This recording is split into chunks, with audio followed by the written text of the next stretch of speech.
Kilalanin ang BFP Bangsamoro Autonomous Region in Muslim Mindanao. Alamin ang kultura. Pagyamanin ang kaalaman. Buksan ang isipan para sa BFP BARM in Focus. In Focus. Sa katimugang bahagi ng Lanao del Sur, matatagpuan ang isang bayang tahimik ngunit hitik sa likas na yaman at kultura. Ito ang bayan ng Balabagan.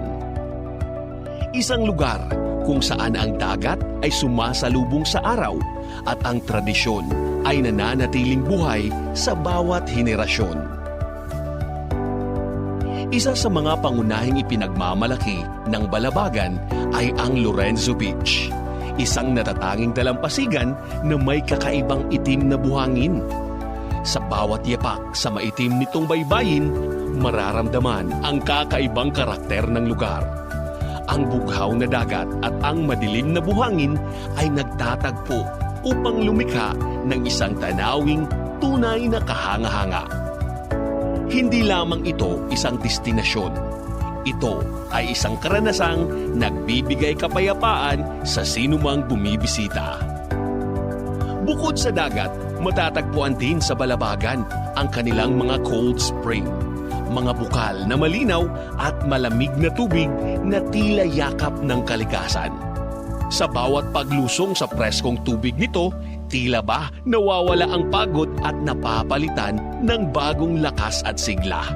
At para naman sa mga naghahanap ng kakaibang pasyalan, narito rin ang Hacienda Lubrigat, isang lugar na nagbibigay ng kakaibang tanawin at karanasan sa mga bisita. Napapaligiran ito ng luntiang kapaligiran at maaliwalas na ambience. Ito ay nagsisilbing patunay na ang Balabagan na may iba't ibang mukha ng kagandahan, mula dagat hanggang kabukiran. Hindi rin mawawala ang lasa ng Balabagan. Ipinagmamalaki ng bayang ito ang kanilang local delicacy na dudol. Isang matamis at malinamnam na kakanin na gawa sa malagkit na bigas, gata ng niyog at asukal. Ang bawat balot nito ay sumisimbolo ng kultura, tradisyon at pagkakaisa ng mga Balabagenyo. Sa pagbisita ng Bureau of Fire Protection, Bangsamoro Autonomous Region in Muslim Mindanao Public Information Unit Team sa bayan, nabigyan ng pagkakataon ng grupo na makapanayam ang kanilang kagalang-galang na Vice-Alkalde, si Honorable Vice Mayor Edna Ugga Benito. Alright mga sir and ma'am, welcome po sa ating episode ng ating In Focus ng ating BFP TV BARM. This time, nandito nga tayo ngayon sa munisipyo po ng Balabagan, sa probinsya po ng Lanao del Sur, at tayo po'y nabigyan ng pagkakataon na makadaupang palad ang kanilang butihing ina ng kanilang munisipyo, si Honorable Mayor Edna V. Ugga Benito, GMD Al-Hadja. Ayan, Mayor, magandang umaga po. Batiin mo muna yung mga tagapakinig natin at nakasubaybay sa ating programang BFP in Focus. Good morning. Assalamualaikum warahmatullahi ta'ala wabarakatuh. Ako'y nagpapasalamat sa pagbisita ng BFP Information Group na nakabisita dito sa aming munisipyo para makakuha ng mga information dito sa aming munisipyo. Alright, Mayor, simpleng kwentuhan lang naman yung ating gagawin ngayong umagang ito dahil napili namin yung inyong munisipyo para i-showcase or i-feature sa ating In Focus ngayong araw na ito. Mayor, brief history lang. Ayan, paano ba nagsimula ang munisipyo ng Balabagan? Paano ito naging isang ganap na munisipyo? At ano ba yung mga historical background na masasabi nating significant na parte na talaga ng history ng mga taga-Balabagan? Okay. Ang Balabagan, na-create siya noong 1960. 1960.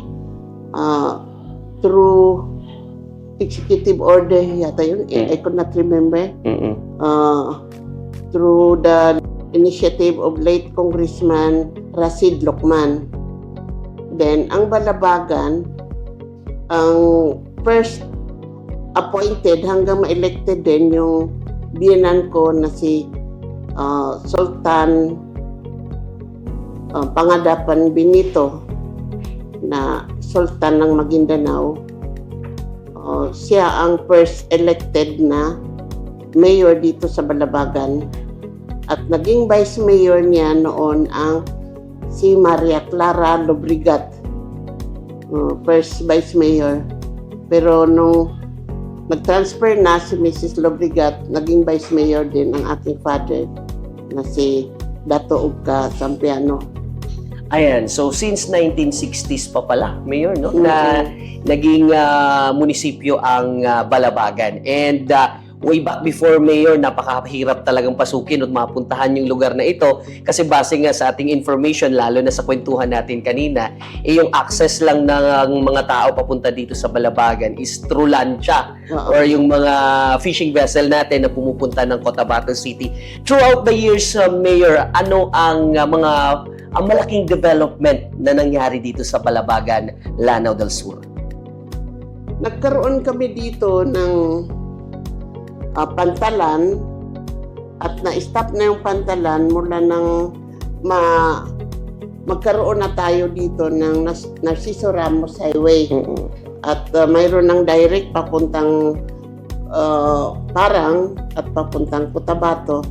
Unlike before na makapunta ka sa Parang Cotabato through by Wate. Mahirapan kami noon. Pero sa ngayon, alhamdulillah, okay na ang transport namin papunta Parang Cotabato palabas. Okay na ang Narciso Ramos Highway. Narciso Ramos Highway. Kaya nagkaroon lang ito ng problema din kasi noong 1970s, 1976 yata yun, na naging no man's land din ang Balabagan. Okay, naging no man's land. No man's In land. 1976. 1976. Ang magkatunggali noon ay mga Ilaga at yung mga MLLF yata yun. Ay sa part ng history ng Balabagan. History. Then, the municipality composed of almost one-half of the population is Christian. Mga lumads dito, mayroon din kaming mga IPs na nasa Igabay sila ngayon. Ang community nila ay nasa Igabay. Although, may mga scattered na mga IPs sa ibang barangay. Kaya lang itong sa Igabay lang sila. At saka ang mga Igabay, nung kasagsagan nung 1970s at nasundan ulit ng mga man-made calamities nung year 2000, yung all-out war ni Presidente Irap, naging ang Kapatagan naman naging no man's land din yan dahil marami ng na MILF dito nakabase yung mga Marine, the first Marine Brigade dito nakabase sa Balabagan at ako'y naging recipient ng mga evacuees. Okay. So, those were the days, Mayor, na medyo nagkaroon ng may tuturing natin na isa sa pinakamahirap na parte ng downfall ng Balabagan, Lanao del Sur. Pero throughout the years, nakasurvive yung ating, kung sabi nyo nga, hindi lamang Bangsamoro people yung nandito sa Balabagan, may mga Kristiyano, may mga IPs din. So, ibig sabihin, the people of Balabagan are mixed culture, right? Yeah. Ayan. So sa paglipas ng panahon na Mayor, ano ba yung mga may tuturing natin na source ng pamumuhay at pag-unlad ng mga taga-Balabagan? Ang talaga namang basic income dito, yung niyog talaga. Then, pag-usad ng panahon, mayroon na rin kaming mga pwede na naming ipagmalaki na mayroon na rin kaming mga local tourist spot dito. Yes, exactly, Mayor. Actually, yan yung isa sa pinunta ng PIS team ng Bureau of Fire Protection Bangsamoro Autonomous Region in Muslim Mindanao. Ma-showcase hindi lamang yung people of Balabagan, but then ang tinatagong likas na yaman, lalong-lalo na ang turismo ng Balabagan. When it comes sa tourism ng Balabagan, ano sa tingin mo ang pinaka-ipinagmamalaki ng lugar ninyo? Itong beach namin na nasa Hacienda Lobregat, Barangay Lorenzo ng Balabagan, at saka katabi lang niya yung fresh water na mayroon ding pwede maliguan talaga na pati needle na mahulog makikita mo. Very, Yes, Mayor. very Clear. clear Mhm. na tubig namin dito. At saka hindi walang bato yung beach namin. Walang bato. Hindi gaya ng ibang mga beach na may mga bato na masasaktan talaga yung paa mo. Dito wala. Kaya lang, ang akala ng mga tao, kasi black sand naman kami dito, wala kaming white sand. Pero pag narinig mo kasi yung black sand, napaka-broad na meaning yung black sand kasi akala ng makakarinig mayaman kami dito dahil pagkakaakala nila pag narinig mo kasi ang black sand, mayroon talagang malalagay sa isip mo na may mineral content ang aming black sand. Yes, kagaya nung nakikita natin na Minimina sa may Simuay. Okay, Ayan. ganyan. So, maliban dun, Mayor, sa ating, maliban dun sa nabanggit mo yung ating Black Sand Beach dito sa Balabagan, actually, Mayor, napuntahan namin yung inyong spring dito, cold spring sa Balabagan.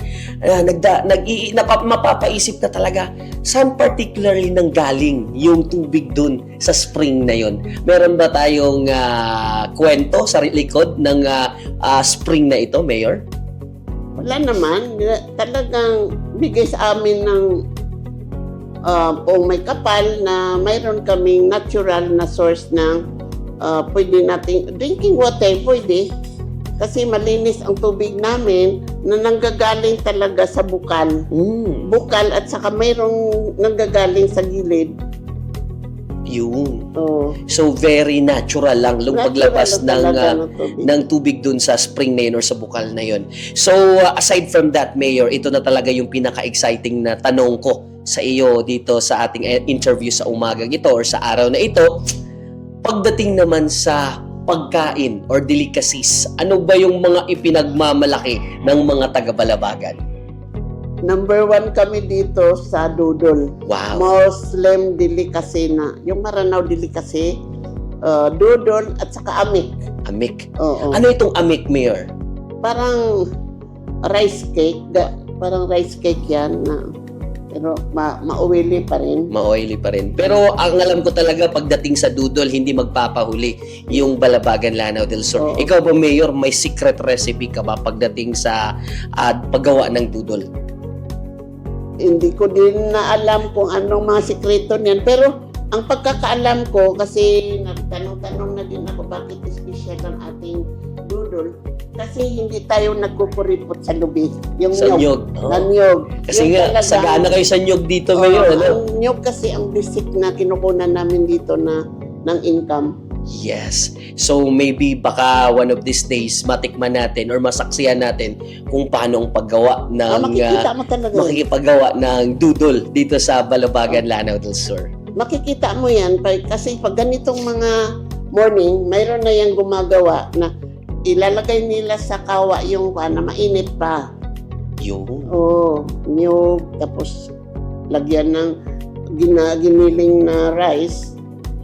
Tapos yun na yun, Mayor. Yun na ang kalo-kalo mo na kanang Imimix mo na. imimix mo na. Yes. At matagal yan sa apoy. Kaya napakahirap din ang paggawa niyan. Yung labor niya. Ayun. So na-excite na kami sa bagay na yan, Mayor, ano? Yung paano gawin yung dudol at ma-experience yung malamig na tubig ng Balabagan Spring at ang inyong Black Sand beach dito po sa inyong lugar. With that, Mayor, bago natin tapusin yung ating kwentuhan, talakayan this morning sa ating segment na BFP BARM In Focus, Mayor, I will give you time to invite our listeners, our viewers, di lamang yung mga BFP personnel, maging yung mga taga-ibang lugar na bisitahin ang inyong lugar dito sa bayan ng Balabagan. Alhamdulillah, nagkaroon kami ng oras na para ma-promote namin ang lugar namin. Hindi lang yung beach, mayroon pa kaming swimming pool. Wow! Mayroon pa kaming swimming pool na yung sa RC, mayroong accommodation. Dito naman kay Mr. Lobrigat, mayroon namang mga cottages dyan, pero hindi masyadong nag-cater ng yung overnight. Pwede ka naman dyan mag-overnight pero walang kwarto. Hindi gaya nung sa RC na talagang parang hotel. Pero dito naman sa outside, sa loob ng Balabagan, mayroon tayong mga hotel na dito. Yes. So, if in case dumagsa yung mga turista sa inyong lugar, kaya nang i-cater lahat-lahat halos ng mga taga-LGU, even ng people of Balabagan, Lanao del Sur. Pwede naman dahil ang capacity naman ng dumadagsa dito na mga bisita namin, more on domestic talaga. Ang bisita namin is dumadagsa sila pag December at yung after Ramadan. Uy, malapit na. After Ramadan, napupuno kami dito ng mga bisita. Marami kami hindi pa dito na mga hidden pa na hindi pa na nadidiscover ng iba. Na-discover ng iba.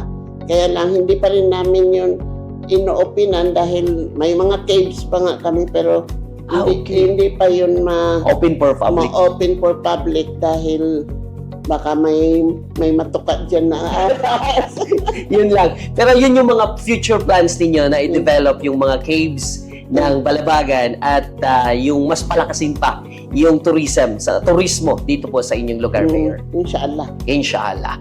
Ayun, mga kababayan, mga sir and ma'am, yan lamang po ang ilan sa mga dapat nyong pakaabangan or dapat nyong tuklasin dito po sa munisipyo po ng Balabagan sa probinsya ng Lanao del Sur. Maraming salamat once again sa ating butihing guest ngayong umagang ito, Honorable Mayor Edna V. Ugka Benito, DMD Al-Hadja. Mayor, maraming salamat sa pagkakataon na ibinigay nyo sa amin sa BFP BARM sa pamumuno po ng aming Regional Director Fire Senior Superintendent Kadil Turani Akalul DSC. Last message mo, Mayor, para po sa mga tagapanood natin sa umagang ito. Thank you. Thank you at salamat sa nakikinig dito. Actually, hindi ako ang mayor ngayon. Anak ko ang mayor. Vice mayor na ako ngayon. Okay. Vice mayor ako. Pero anak ko pa rin yung mayor. Kaya ako ngayon ang nabigyan ninyo ng pagkakataon na i-interview ninyo. At ako'y nagpapasalamat kay RD Acalon na pinuntahan kami ng mga personnel niya para ma-discover din ang Balabagan na this is one of the municipality in the BARM that can cater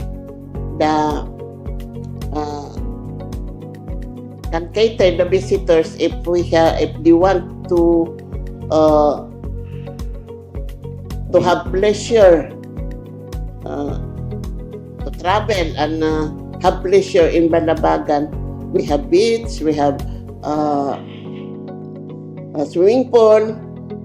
At thank you sa kay Otto Hinilo with our Fire Marshal na sa ating munisipyo, si Fire Marshal Puhas, at sa lahat ng mga kasamahan na andirito ngayon.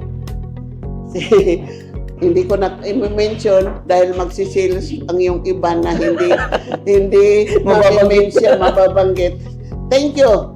Once again, thank you for coming and thank you.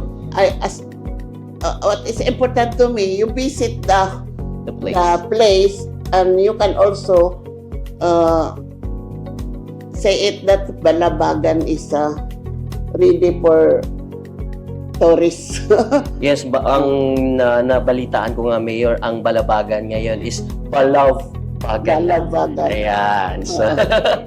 So there you have it, ladies and gentlemen. Nakasama natin, nakadaupang palad natin, si Honorable Vice Mayor ng munisipyo po ng Balabagan sa probinsya ng Lanao del Sur. Sa muli, magandang umaga po. Assalamualaikum warahmatullahi ta'ala wabarakatuh. Sa isinagawang panayam, ibinahagi ng Vice Alkalde ang patuloy na pagsusumikap ng lokal na pamahalaan na paunlarin ang turismo, panatilihin ang kapayapaan at higit sa lahat, tiyakin ang kaligtasan ng kanilang mamamayan. Dito rin naipakita ang magandang ugnayan sa pagitan ng pamahalaang lokal ng Balabagan at ng Bureau of Fire Protection Balabagan. Isang relasyon na nakabantay sa tiwala, koordinasyon at aktibong pagtutulungan, lalo na sa mga programang pangkaligtasan, inspeksyon sa mga establishmento at information campaign para sa komunidad. Sa likod ng bawat maunlad na bayan ay isang sistemang nagsisiguro ng seguridad. Assalamualaikum warahmatullahi wabarakatuh. My courtesy to our Acting Regional Director, Vice Senior Superintendent Cadel T. Acalon DEC. I am DCFO 3 Ronald D. Puas, YC Municipal Fire Marshal ng Balabagan Fire Station, Balabagan, Lanao del Sur. Okay. Sir, kumusta po tayo dito? Kumusta po ang mga personnel natin dito po sa Balabagan, Lanao del Sur? Ano ba yung mga ganap dito ngayong araw na ito, and gaano pa kalaki yung ating area of responsibility dito sa Balabagan, Lanao del Sur? Itong Balabagan Fire Station, meron kaming 12 dedicated personnel consisting of 7 male and 5 female. We are serving 27 barangays providing the protection and emergency services to our growing community. So, yun ang ginasilbihan ng Balabagan Fire Station, yung 27 barangays dito sa Balabagan Fire Station. Okay, so medyo malaki din pala itong Balabagan, sir, no? 27 na barangays. And usually, sir, ano ba yung mga incidents na nirerespondihan natin maliban sa mga residential houses? Ano ba yung mga karaniwang responde na nangyayari na nirerespondihan ng mga personnel ng BFP Balabagan? Actually, kami puro lang siguro doon sa labas din sa mga baha. Kasi yung sunog naman simula 2025 last year hanggang ngayon, kawa ng Diyos, wala rin kaming sunog na respondihan. So magandang preventive kuhaan namin sa fire prevention. Yung awareness namin, maganda yung kuhaan din ng mga tao. So usually talaga mga responde namin yung baha sa labas sa highway. Ayun. So yun yung pinakamalaking challenge talaga ninyo dito. Yung usual na na-encounter ninyong response is about flooding. Flooding. Doon sa pero area of responsibility nyo pa rin sa Balabagan, doon lang sa may highway banda. So maliban dyan, sir, may iba tayo, kumusta naman yung suporta ng LGU Balabagan at kumusta yung relationship ng BFP Balabagan sa munisipyo ng Balabagan? Super maganda talaga kasi kung anong hinahingi natin na tulong, particular sa kagaya yung fire truck natin na maliit, bago lang yan, nag-leakage na yung tangke. So naghingi ako ng support doon kay Mayor, binigyan naman ako. So bago lang yan nakalabas sa shop, napayos natin yung tangke, nagbigay si Mayor ng 45,000 para papayos doon sa tangke. So far, so good. Maganda yung relationship pala ng mga personnel natin sa Balabagan, munisipyo po ng Balabagan. With that, sir, maliban pa dyan, sir, ano ba yung mga ganap ninyo dito sa stasyon? Ano ba yung pinagkakabalahan ng mga personnel? Ano ba yung mga activities ngayon na pinaprioritize ninyo? So sa ngayon, nabibisi talaga kami dito sa online ng FSS. Dito talaga bibisi talaga sa kasi online na lahat ang ginagawa namin, pinakita namin. Hindi na kami mano-mano. Ayan, so far, sir, sa paggamit naman ng hindi naman siguro yung lingid sa ating kalaman, yung bodywork cameras natin, kumusta po ang pag-implementa natin dito? Nangangapa pa rin kasi hindi rin talaga namin masyado isa pa, yung camera na yun, madali siya mag-init, madali maglubat, makurap. Yun ang mga problema ng bar, ng mga inspector. Alright. Pero so far, sir, karamihan naman ng mga establishments natin dito is compliant naman pati pagdating sa pag-seek ng fire safety inspection clearance mula dito sa BFP Balabagan. Opo. Compliance naman sila sa kuwan. Actually, mayroon na kaming online collection na more or less 50,000.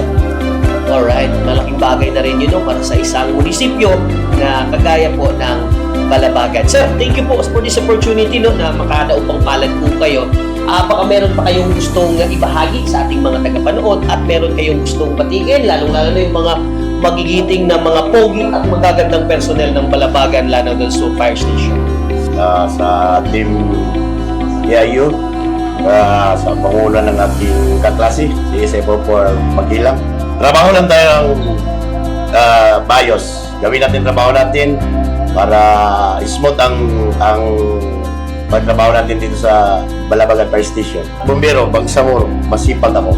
Ayun. So there you have it, mga manon sir. Nakapanayam natin ang butihing OIC Fire Marshal ng munisipyo ng Balabagan Lanao del Sur, no other than SFO3 Ronald P. Poas. Sir, maraming salamat for this opportunity. Thank you. Magandang umaga at mabuhay ang Balabagan Fire Station. At sa Balabagan, malinaw na ang LGU at ang BFP ay magkasangga sa iisang layunin, ang protektahan ng buhay, ari-arian at kinabukasan ng bawat Balabagenyo.